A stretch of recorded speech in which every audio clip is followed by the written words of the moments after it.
gece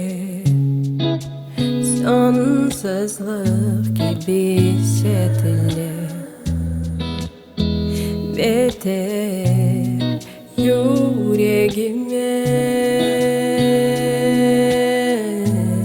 aman nafile son satırımız, son ibaremiz bağlamaz artık yaramız. Dünyam karardı, bak neler oldu.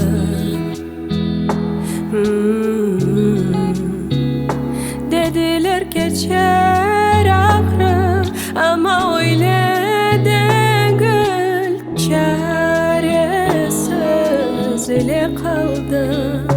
Dedin büyümek gerek, dayanıp devam etmek. Niye gerçek anlamadım, niye gerçek anlamadım.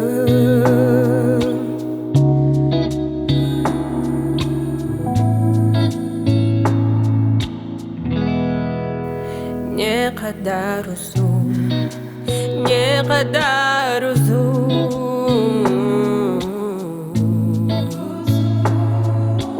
telaşının izi, içimde kalganın yerde bende, sende.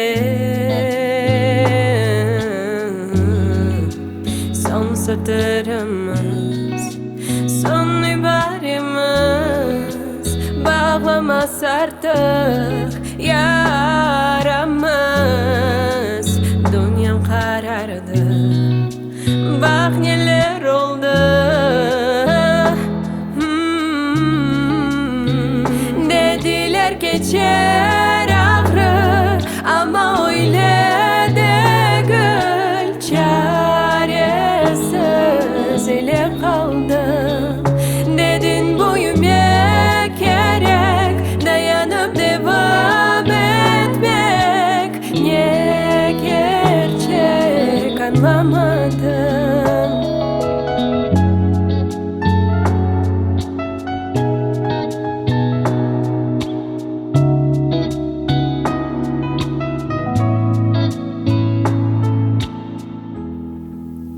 Tek bir sualim kaldı.